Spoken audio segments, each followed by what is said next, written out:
ओम शांति। आज 6 अगस्त 2026 की बाबा की मुरली सुनते हैं। आज मीठे मीठे बाबा ने कहा, मीठे बच्चे, अपने आप से वायदा करो कि हमें बहुत बहुत मीठा बनना है। सबको सुख की, प्यार की दृष्टि से देखना है। किसी के नाम रूप में नहीं फंसना है। केवल इस शरीर में ही आज की मुरली का सार समाया हुआ है। बाबा आज हमसे कोई कठिन तपस्या नहीं करा रहे, कोई बड़ा लक्ष्य नहीं दे रहे, बल्कि एक बहुत सरल लेकिन बहुत गहरा संकल्प करा रहे हैं। अपने आप से वायदा करो, क्योंकि जो वायदा हम स्वयं से करते हैं, वही हमारे पुरुषार्थ की दिशा तय करता है।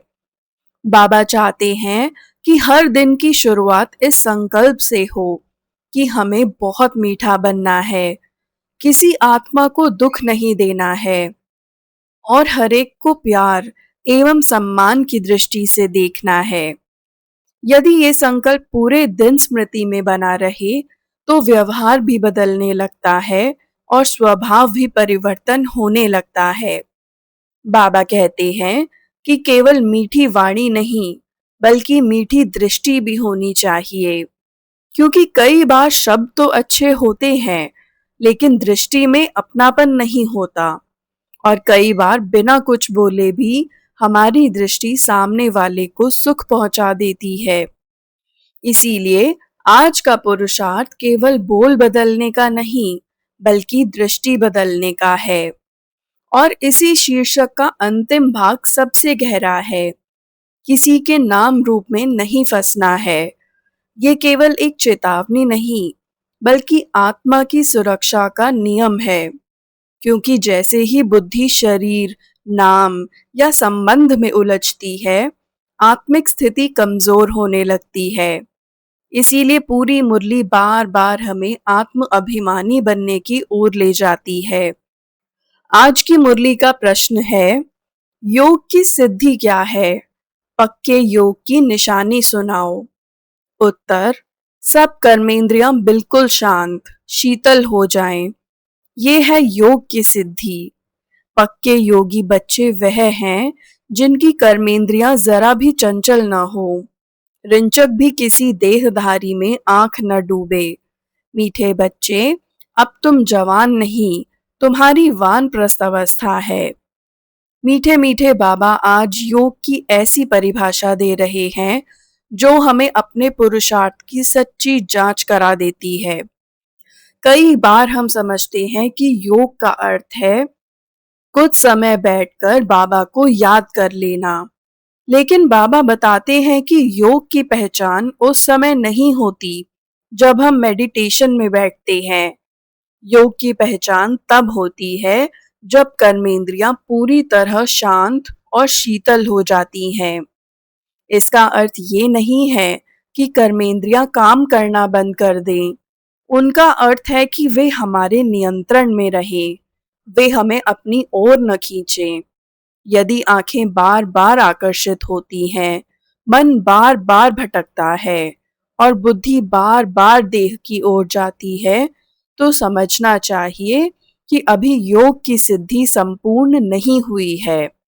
ध्यान दीजिए, बाबा यहाँ बहुत सूक्ष्म बात कहते हैं। रिंचक भी किसी देहधारी में आंख न डूबे। इसका अर्थ केवल काम विकार से नहीं है। इसका अर्थ है कि बुद्धि किसी भी शरीर, व्यक्तित्व, सुंदरता, पद या विशेषता में उलझकर अपनी आत्मिक स्थिति न खो दे, क्योंकि जहां आकर्षण है, वहां स्वतंत्रता नहीं रहती और जहां आत्मा स्वतंत्र नहीं, वहां योग स्थिर नहीं हो सकता। इसीलिए बाबा कहते हैं, अब तुम जवान नहीं, तुम्हारी वानप्रस्थ अवस्था है। उस उम्र की बात नहीं, यहाँ आत्मा की अवस्था की बात हो रही है। चाहे शरीर युवा हो, लेकिन आत्मा का लक्ष्य अब अपने घर लौटना और नई दुनिया का अधिकारी बनना है। इसीलिए उसकी दृष्टि भी देह से हटकर आत्मा और परमात्मा की ओर स्थिर होनी चाहिए। इसके बाद गीत की पंक्ति आती है, जाग सजनिया जाग, ये केवल एक गीत नहीं है, बल्कि आज बाबा का प्रेम भरा आह्वान है। बहुत समय अज्ञान की नींद में बीत गया, अब फिर से नई दुनिया की तैयारी करनी है। बाबा समझाते हैं कि जो ज्ञान आज हमें मिल रहा है, वह कोई नया ज्ञान नहीं है। यही ज्ञान 5000 वर्ष पहले भी मिला था। वही बातें आज फिर नई बनकर सुनाई जा रही हैं। इसीलिए कहा गया, पुरानी सो नई और नई सो पुरानी। ये ज्ञान नया इसीलिए लगता है क्योंकि आत्मा उसे भूल चुकी है। अब वही भूला हुआ खजाना फिर से प्राप्त हो रहा है। इसके बाद बाबा भक्ति और ज्ञान का एक बहुत सुंदर अंतर समझाते हैं। भक्ति में लोग नाचते हैं, मंदिरों में चक्कर लगाते हैं और बाहरी कर्म करते हैं। लेकिन ज्ञान में कोई बाहरी नृत्य नहीं है। यहाँ ज्ञान का डांस बुद्धि में चलता है। आत्मा बुद्धि में पूरे सृष्टि चक्र का ज्ञान धारण करती है। हम कहाँ से आए, अभी क्या कर रहे हैं, आगे कहाँ जाना है और नई दुनिया की स्थापना कैसे हो रही है। इस ज्ञान के लिए शरीर को कोई कष्ट नहीं देना पड़ता। लेकिन बाबा एक बात स्पष्ट करते हैं, याद में मेहनत अवश्य लगती है। ज्ञान सुनना तो सहज है, लेकिन याद में स्थिर रहना ही वास्तविक पुरुषार्थ है। जब याद कमजोर होती है, तभी माया आत्मा को धोखा देने का अवसर पा लेती है। फिर बाबा पूरी मुरली के सबसे महत्वपूर्ण विषय पर आते हैं, नाम रूप में नहीं फंसना है। बाबा इसे एक गुप्त बीमारी कहते हैं, क्योंकि कई बार आत्मा को स्वयं भी पता नहीं चलता कि उसकी बुद्धि कहाँ बंद गई है। बाहर से सब कुछ सामान्य दिखाई देता है, लेकिन भीतर किसी व्यक्ति, किसी संबंध या किसी आकर्षण में मन उलझने लगता है। इसीलिए बाबा सावधान करते हैं कि सबसे पहले अपने को आत्मा समझो। हम अशरीरी आए थे और अशरीरी होकर ही वापस जाना है। यदि पूरी यात्रा शरीर के आकर्षण में ही बीत गई, तो मंजिल तक पहुंचना कठिन हो जाएगा। इसी क्रम में बाबा एक और सुंदर उदाहरण देते हैं। संसार में जब किसी की मृत्यु होती है, तो लोग ज्योति जलाते हैं। कोई उसे भगवान का प्रतीक मानता है, तो कोई ब्रह्म का स्वरूप। लेकिन बाबा बताते हैं कि ये सब भक्ति मार्ग की बातें हैं। सच्ची ज्योति बाहर का दीपक नहीं है, याद ही वह घृत है जो आत्मा की ज्योति को निरंतर प्रज्वलित रखता है। यदि बाबा की याद बनी रहे, तो आत्मा का प्रकाश कभी कम नहीं होता। लेकिन यदि याद समाप्त हो जाए, तो बाहर कितने भी दीपक जलाए जाएं, भीतर का अंधकार समाप्त नहीं हो सकता। मीठे मीठे बाबा आगे बताते हैं कि जो आत्मा योग से भरपूर होती है, उसकी सबसे बड़ी पहचान ये होती है कि वह केवल अपने लिए नहीं जीती, बल्कि दूसरों के कल्याण का भी साधन बन जाती है। इसीलिए बाबा स्वयं को रूप बसंत कहते हैं। बसंत ऋतु जहाँ सूखे हुए वृक्षों में भी नई हरियाली ले आती है, उसी प्रकार ज्ञान का बसंत आत्मा के जीवन में नई चेतना भर देता है। बाबा ज्ञान के ऐसे अमूल्य रत्न देते हैं, जिनसे आत्मा की झोली सदा के लिए भर जाती है। संसार में लोग धन, पद और वस्तुएं मांगते हैं, लेकिन बाबा बताते हैं कि सबसे बड़ा खजाना ज्ञान का खजाना है। ये ऐसा धन है जो जितना भी बांटो, उतना ही बढ़ता है। इसीलिए बाबा कहते हैं कि हम सभी को भी रूप बसंत बनना है। केवल स्वयं ज्ञान धारण करके संतुष्ट नहीं होना है, बल्कि ज्ञान रत्नों का दान भी करना है। इनमें सबसे श्रेष्ठ रत्न है मन मना भव, क्योंकि जब आत्मा का मन एक बाबा में लग जाता है, तब जीवन की दिशा स्वयं बदल जाती है। यही एक स्मृति भविष्य के ऊंचे पद की नींव बनती है। बाबा आगे सेवा की उमंग जगाते हैं। जो बच्चे अनुभव करते हैं कि बाबा ने हमें इतना अमूल्य ज्ञान दिया है, उनके मन में स्वाभाविक रूप से ये भावना आती है कि ये सुख औरों तक भी पहुंचाना चाहिए। इसीलिए जहां भी सेवा का अवसर मिले, उसे स्वीकार करना चाहिए। किसी सेंटर पर जाना, प्रदर्शनी में समझाना, चित्रों के माध्यम से ज्ञान देना या किसी जिज्ञासु की शंका दूर करना, ये सब केवल एक कार्यक्रम नहीं, बल्कि आत्माओं के कल्याण का कार्य है।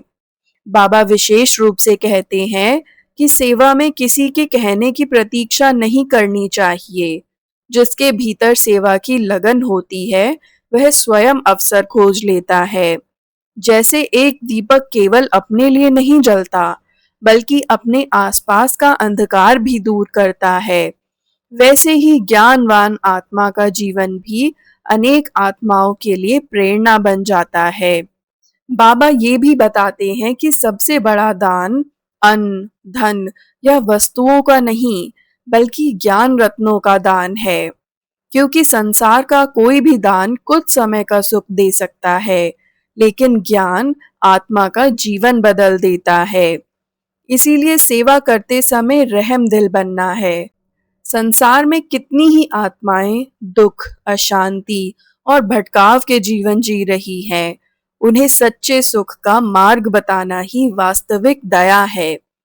इसके बाद बाबा वंदे मातरम का आध्यात्मिक अर्थ समझाते हैं। आज ये शब्द बहुत बोला जाता है, लेकिन उसका वास्तविक भाव कम लोग समझते हैं। बाबा स्पष्ट करते हैं कि 5 तत्वों से बने शरीर की वंदना नहीं होती। शरीर तो परिवर्तनशील है।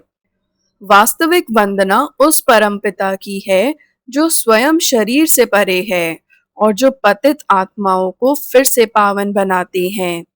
इसीलिए हमारी श्रद्धा का केंद्र शरीर नहीं, आत्मा और परमात्मा का संबंध होना चाहिए। फिर बाबा हमें हमारे वर्तमान पुरुषार्थ की याद दिलाते हैं। अभी हम देवता बनने की पढ़ाई पढ़ रहे हैं। इसीलिए हर दिन ये स्मृति बनी रहनी चाहिए कि शिव बाबा हमें लक्ष्मी नारायण समान श्रेष्ठ बनाने आए हैं।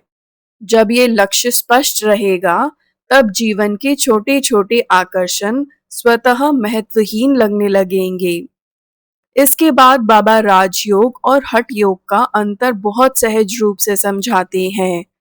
संसार में अनेक प्रकार के योग प्रचलित हैं, जिनमें शरीर को कष्ट देकर या विशेष अभ्यासों द्वारा साधना की जाती है, लेकिन राजयोग आत्मा को परमात्मा से जोड़ता है। यहाँ भारी क्रियाओं से अधिक महत्व स्मृति का है। यही कारण है कि इस योग से आत्मा के संस्कार बदलते हैं और भविष्य का भाग्य भी बनता है। बाबा आगे कहते हैं कि समय समय पर अपने भीतर भी देखना चाहिए कि कोई अवगुण अभी शेष तो नहीं है। दूसरों की कमियों को देखने से पहले अपने संस्कारों को बदलना आवश्यक है। यदि कोई कमजोरी दिखाई दे, तो उसे छिपाना नहीं, बल्कि बाबा की याद और श्रीमत के आधार पर समाप्त करने का पुरुषार्थ करना है। यही सच्ची प्रगति है। आज संसार में अनेक मत हैं, अनेक विचार हैं और प्रत्येक व्यक्ति अपनी बुद्धि के अनुसार चलता है। लेकिन हम भाग्यशाली हैं, हमें एक ही मत लेकिन हम भाग्यशाली हैं, हमें एक ही मत मिली है, श्रीमत। यही श्रीमत हमें सरल मार्ग देती है। मनसा, वाचा और कर्मणा पवित्र बनो। कमल पुष्प समान संसार में रहते हुए भी उससे न्यारे रहो और एक बाप को याद करते रहो। जब जीवन श्रीमत के आधार पर चलता है, तब निर्णय भी सही होते हैं और पुरुषार्थ भी स्थिर रहता है। बाबा आगे हमें हमारी वास्तविक जिम्मेदारी का अनुभव कराते हैं। हम केवल अपना भविष्य नहीं बना रहे, बल्कि पूरे विश्व के परिवर्तन के निमित्त बन रहे हैं। तन, मन और धन से जो सेवा की जा रही है, उसका उद्देश्य केवल कुछ व्यक्तियों का नहीं, बल्कि संपूर्ण विश्व का कल्याण है। इसीलिए इस सेवा में कभी थकावट या बोझ का अनुभव नहीं होना चाहिए। ये तो सबसे श्रेष्ठ सौभाग्य है कि स्वयं परम पिता हमें अपने कार्य में निमित्त बना रहे हैं। फिर बाबा पांडवों की विशेषता बताते हैं। हमारी विजय किसी युद्ध या हिंसा से नहीं होगी, इसीलिए हमें डबल नॉन वायलेंस कहा गया है। एक ओर हम किसी भी आत्मा के प्रति हिंसा का भाव नहीं रखते और दूसरी ओर विकारों के वश होकर स्वयं पर भी हिंसा नहीं करते। यही आत्मिक शक्ति भविष्य की विश्व बादशाही का आधार बनेगी। बाबा इतिहास का भी संकेत देते हैं कि समय के अनुसार राज्य बदलते रहें, लेकिन अब फिर वह समय निकट है जब ईश्वरीय पुरुषार्थ द्वारा श्रेष्ठ विश्व की स्थापना होगी। इसीलिए इस समय का प्रत्येक क्षण अमूल्य है। जितना पुरुषार्थ अभी करेंगे, उतना ही भविष्य का पद ऊंचा बनेगा। यही कारण है कि बाबा बार बार याद और वर्षे को साथ जोड़ते हैं। याद जितनी गहरी होगी, वर्षा भी उतना ही श्रेष्ठ मिलेगा। अब आज की धारणा पर आते हैं। पहली धारणा है, दूसरी सब बातों को छोड़कर ज्ञान दान करना है, रूप बसंत बनना है, अपने अवगुणों को निकालने का पुरुषार्थ करना है, दूसरों को नहीं देखना है। दूसरी धारणा है, अपना स्वभाव बहुत मीठा बनाना है, सबके प्रति प्यार की दृष्टि रखनी है, किसी को भी दुख नहीं देना है, कर्मेंद्र जीत बनना है। अब आज का वरदान सुनते हैं। संपूर्ण समर्पण की विधि द्वारा सर्वगुण संपन्न बनने के पुरुषार्थ में सदा विजयी भव। संपूर्ण समर्पण का अर्थ केवल बाहरी त्याग नहीं है। वास्तविक समर्पण तब होता है जब देह अभिमान भी समाप्त होने लगे।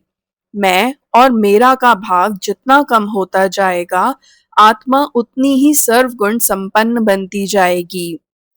ऐसे पुरुषार्थी के लिए विजय भविष्य की बात नहीं रहती, बल्कि वर्तमान अनुभव बन जाती है। आज का स्लोगन है, मन को वश में करने वाला ही मन बना भव रह सकता है। यदि मन व्यर्थ में भटकेगा, तो स्मृति भी स्थिर नहीं रह सकेगी।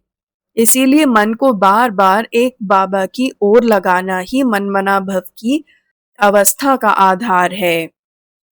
और अंत में आज का अव्यक्त इशारा है, अपवित्रता के बीज को भी समाप्त कर संपूर्ण स्वच्छ यानी पवित्र बनो। बाबा बताते हैं कि पवित्रता और अपवित्रता का मूल कारण स्मृति है। जब सामने किसी आत्मा को केवल शरीर समझते हैं, तो दृष्टि भी देह की ओर चली जाती है।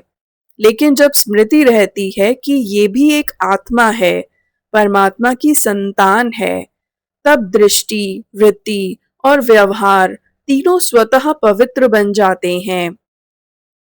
इसीलिए केवल कर्मों को नहीं, स्मृति को भी शुद्ध बनाना है।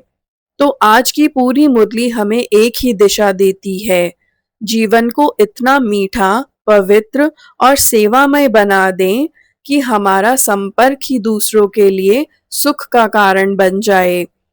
ज्ञान रत्नों से स्वयं भी संपन्न बने और वही रत्न उदारता से बांटने चलें। श्रीमत को जीवन का आधार बनाकर मन मना भव की स्थिति में स्थित होकर और संपूर्ण पवित्रता को लक्ष्य बनाकर आगे बढ़ें। ओम शांति।